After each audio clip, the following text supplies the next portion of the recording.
Greetings.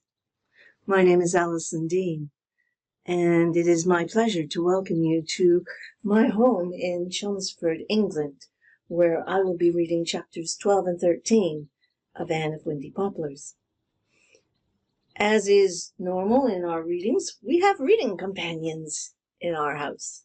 So let me introduce you to the ones joining me today.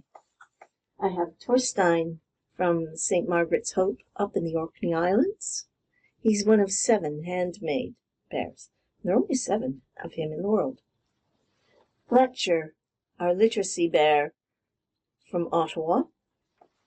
Manny Bear, given to me by my sister Andrea, co-founder of this readathon. He comes from New York City.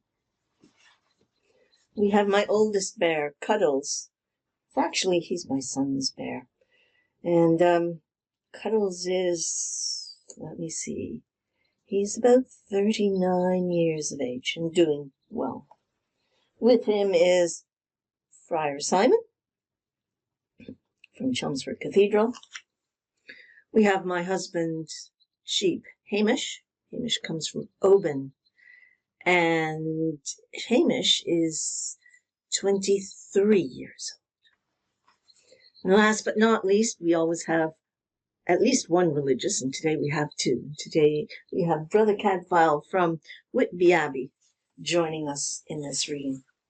So I invite you to sit back and enjoy while I read from my 1936 Grosset and Dunlap edition, Anne of Windy Poplars, chapters 12 and 13 from the 3rd year. Little Elizabeth Grayson had been born expecting things to happen. That they seldom happened under the watchful eyes of grandmother and the woman never blighted her expectations in the least. Things were just bound to happen sometime. If not today, then tomorrow. When Miss Shirley came to live at Windy Poplars, Elizabeth felt that tomorrow must be very close at hand, and her visit to Green Gables was like a foretaste of it. But now, in the June of Miss Shirley's 3rd and last year in Summerside High, little Elizabeth's heart had descended into the nice buttoned boots grandmother always got for her to wear. Many children in the school where she went envied little Elizabeth those beautiful buttoned kid boots. But little Elizabeth cared nothing about buttoned boots when she could not tread the way to freedom in them. And now her adored Miss Shirley was going away from her forever. At the end of June, she would be leaving Summerside and going back to that beautiful Green Gables. Little Elizabeth simply could not bear the thought of it. It was of no use for Miss Shirley to promise that she would have her down to Green Gables in the summer before she was married. Little Elizabeth knew somehow that grandmother would not let her go again.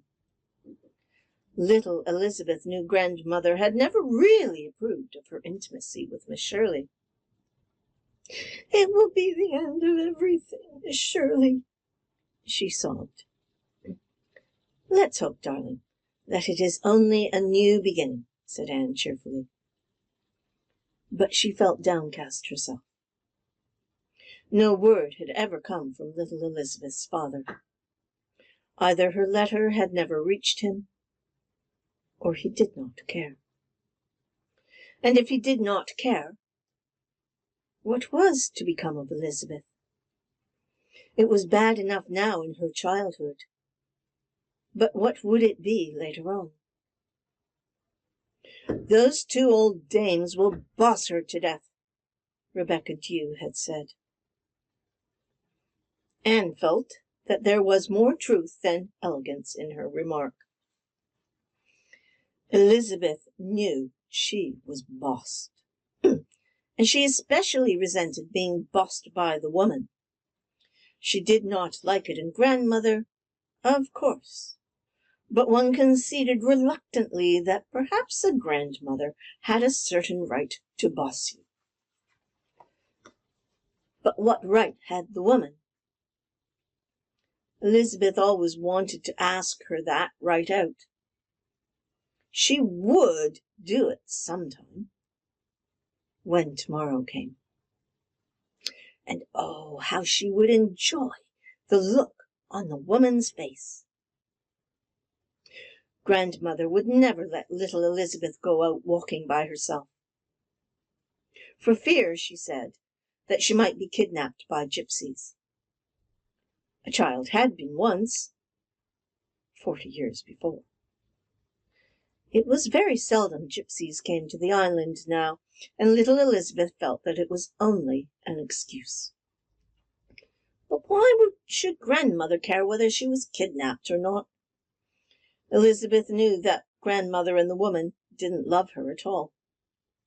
Why, they never even spoke of her by her name if they could help it. It was always the child. How Elizabeth hated to be called the child, just as they might have spoken of the dog or the cat, as if there had been one. But when Elizabeth had ventured a protest, grandmother's face had grown dark and angry, and little Elizabeth had been punished for impertinence, while the woman looked on, well content. Little Elizabeth often wondered just why the woman hated her. Why should anyone hate you when you were so small? Could you be worth hating? Little Elizabeth did not know that the mother whose life she had cost had been that bitter old woman's darling, and if she had known, could not have understood what perverted shapes thwarted love can take. Little Elizabeth hated the gloomy, splendid evergreens, where everything seemed unacquainted with her, although she had lived in it all her life. But after Miss Shirley had come to Windy Poplars, everything had changed magically. Little Elizabeth lived in a world of romance after Miss Shirley's coming. There was beauty wherever you looked. Fortunately, grandmother and the woman couldn't prevent you from looking, though Elizabeth had no doubt they would if they could. The short walks along the red magic of the harbour road, which she was all too rarely permitted to share with Miss Shirley, were the highlights in her shadowy life. She loved everything she saw. The faraway lighthouse painted in odd red and white rings, the far dim blue shores, the little silvery blue waves, the range lights that gleamed through the violet dusks, all gave her so much delight that it hurt.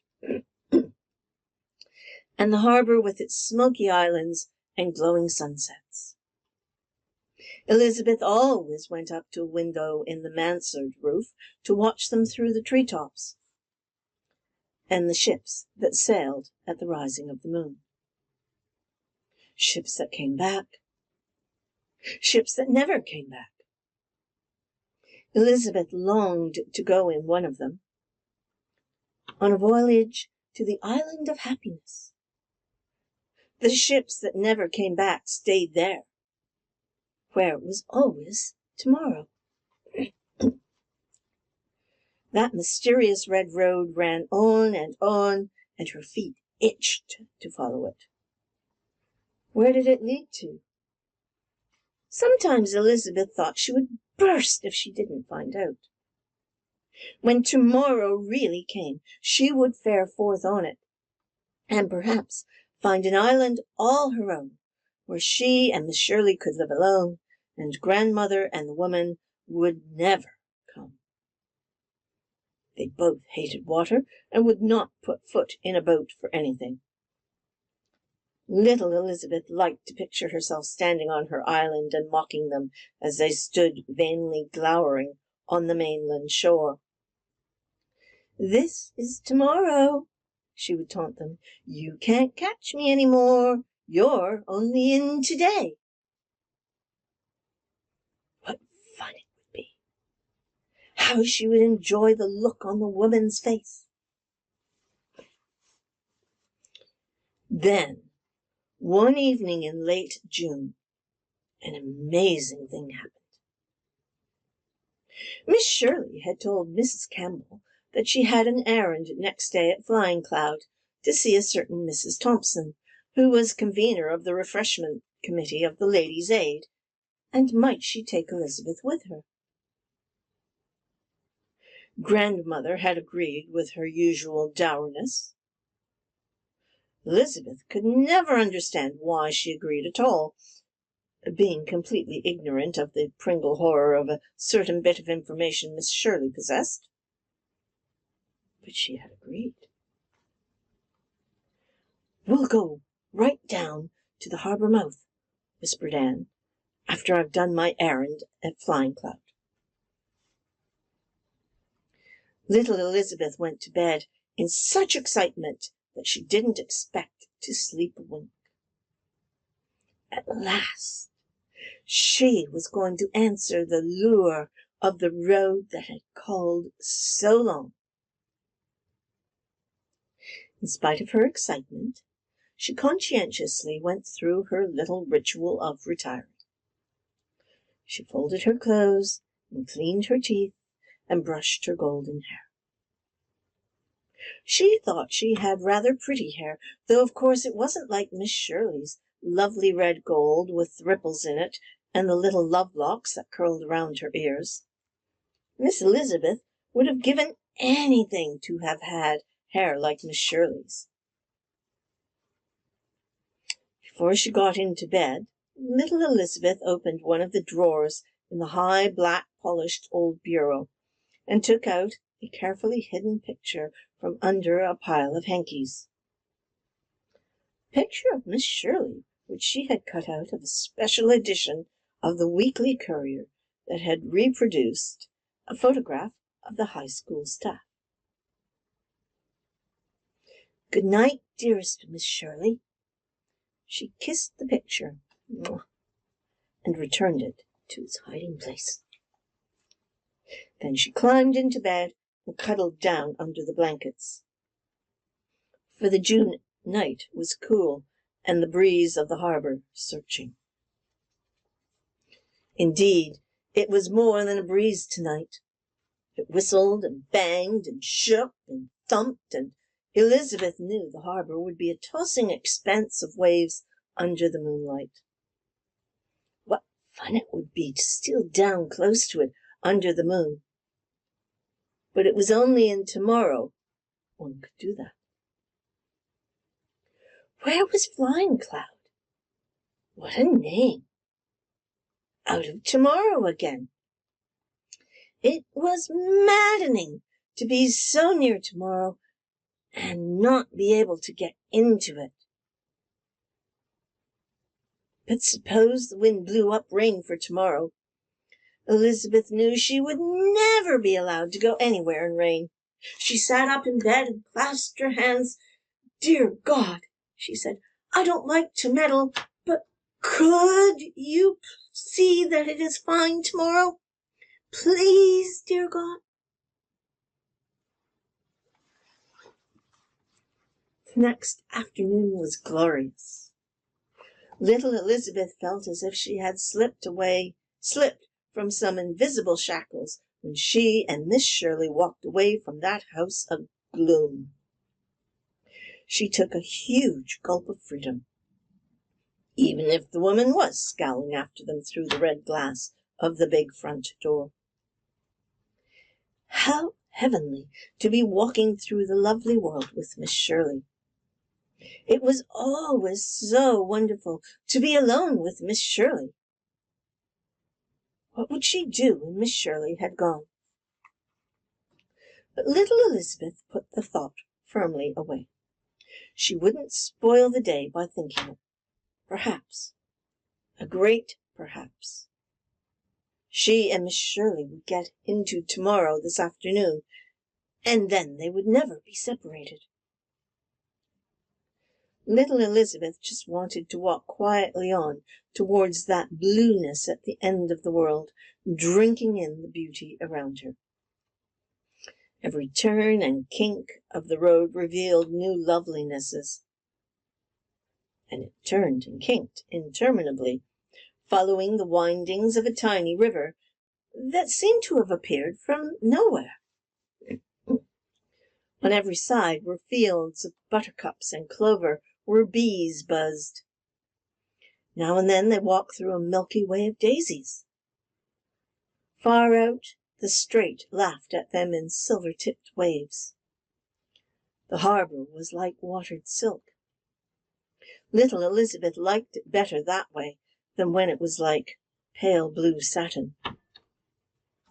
They drank the wind in. It was a very gentle wind. It purred about them and seemed to coax them on. "Isn't it nice, walking with the wind like this?" said little Elizabeth. "A nice, friendly, perfumed wind," said Anne, more to herself than Elizabeth. "Such a wind as I used to think a mistral was. Mistral sounds like that. What a disappointment when I found out it was a rough, disagreeable wind." Elizabeth didn't quite understand. She had never heard of the mistral, but the music of her beloved's voice was enough for her. The very sky was glad. A sailor with gold rings in his ears, the very kind of person one would meet in tomorrow, smiled as he passed them. Elizabeth thought of a verse she had learned in Sunday school. The little hills rejoice on every side. Had the man who wrote that ever seen hills like those blue ones over the harbor? "I think this road leads right to God," she said dreamily. "Perhaps," said Anne. "Perhaps all roads do, little Elizabeth. We turn off here just now. We must go over to that island. That's Flying Cloud."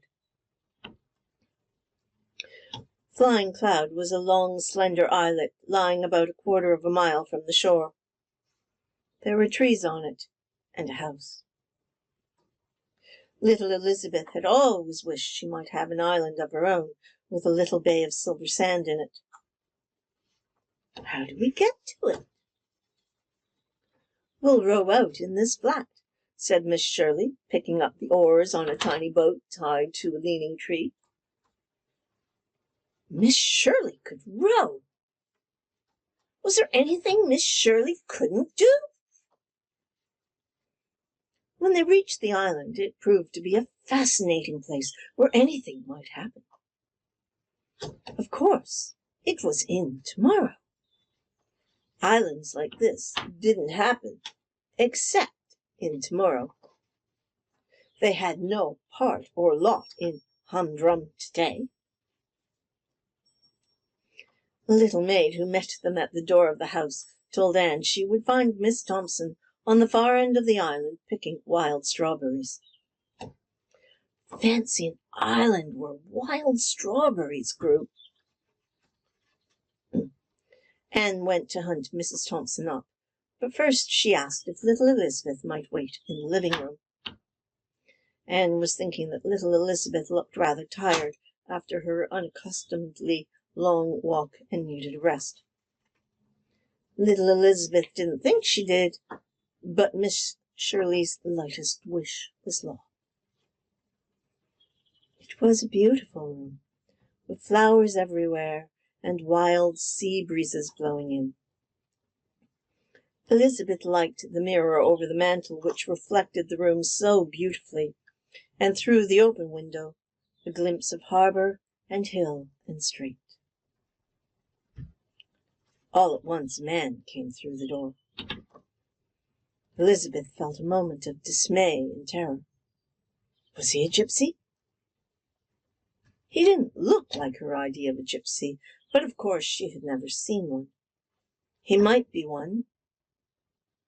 And then, in a swift flash of intuition, Elizabeth decided she didn't care if he did kidnap her. She liked his crinkly hazel eyes, and his crinkly brown hair, and his square chin, and his smile, for he was smiling. "Now, who are you?" he asked. I'm me," faltered Elizabeth, still a little flustered. "Oh, to be sure. You. Popped out of the sea, I suppose. Came up from the dunes. No name known among mortals." Elizabeth felt that she was being made fun of a little, but she didn't mind. In fact, she rather liked it. But she answered a bit primly, "My name is Elizabeth Grayson." There was a silence. A very queer silence. The man looked at her for a moment without saying anything. Then he politely asked her to sit down. "I'm waiting for Miss Shirley," she explained. "She's gone to see Mrs. Thompson about the Ladies' Aid supper. When she comes back, we are going down to the end of the world. Now, if you have any notion of kidnapping me, Mr. Man—" "Of course. But meanwhile you might as well be comfortable, and I must do the honors. What would you like in the way of light refreshment?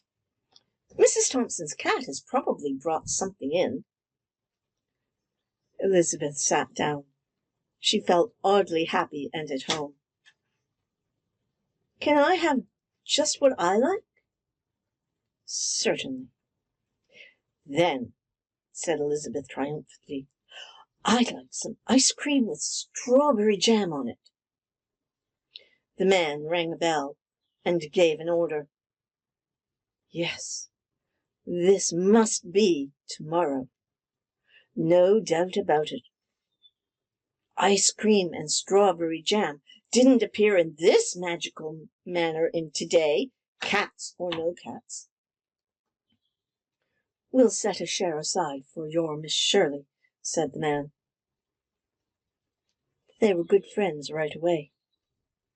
The man didn't talk a great deal, but he looked at Elizabeth very often. There was a tenderness in his face, a tenderness she had never seen before in anybody's face, not even Miss Shirley's. She felt that he liked her, and she knew she liked him. Finally he glanced out of the window and stood up. "I think I must go now," he said.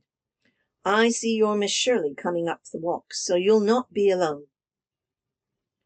"Won't you wait and see Miss Shirley?" said Elizabeth, licking her spoon to get the last vestige of the jam.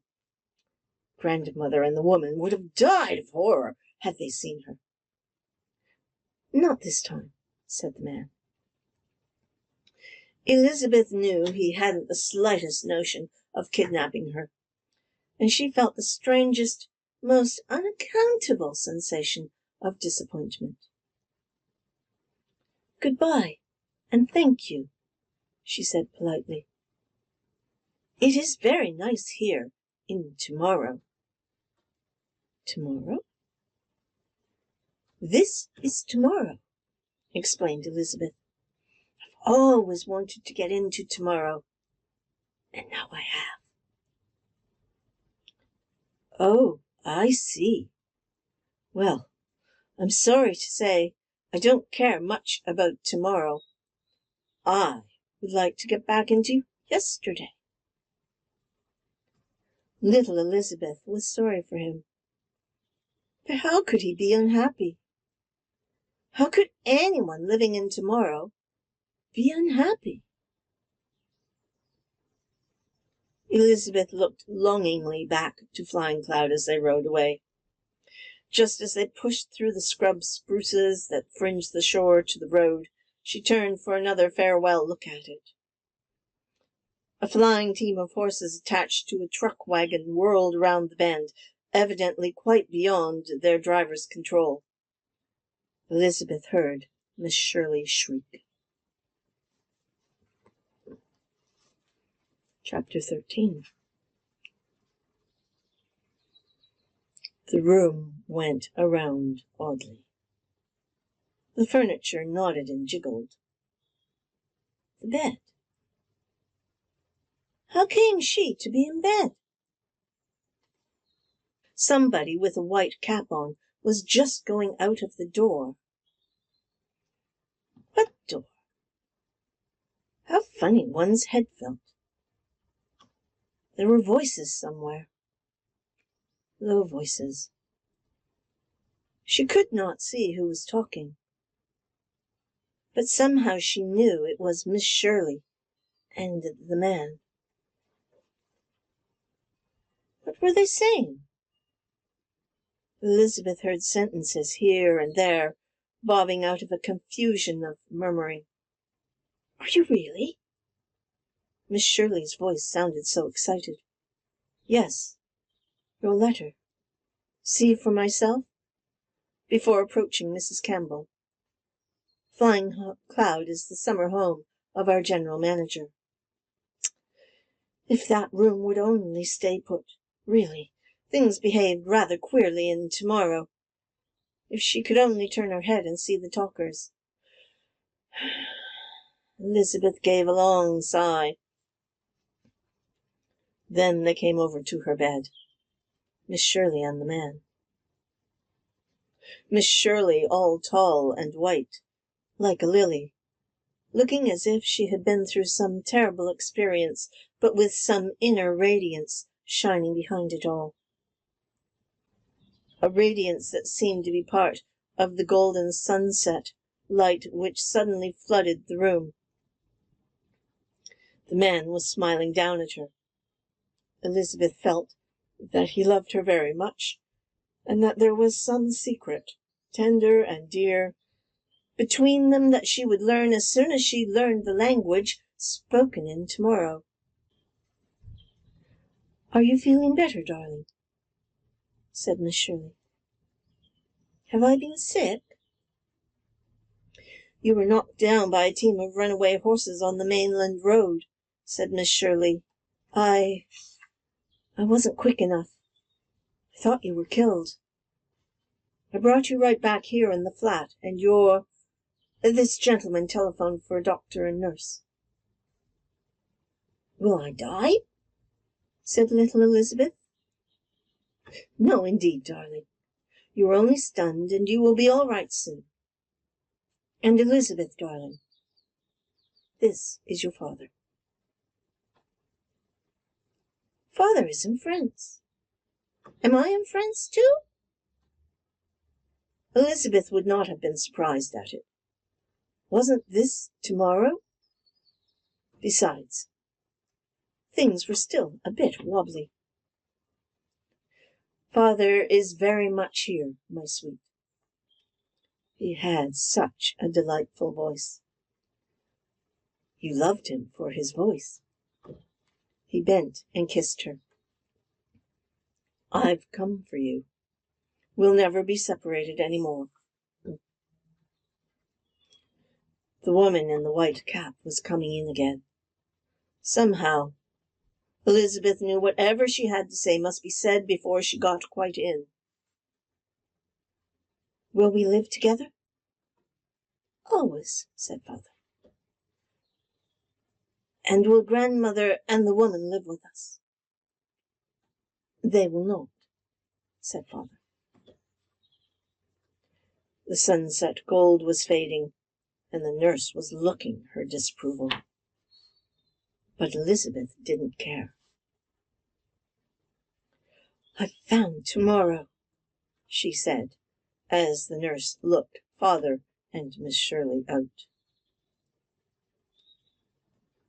I've found the treasure I didn't know I possessed, said Father, as the nurse shut the door on him.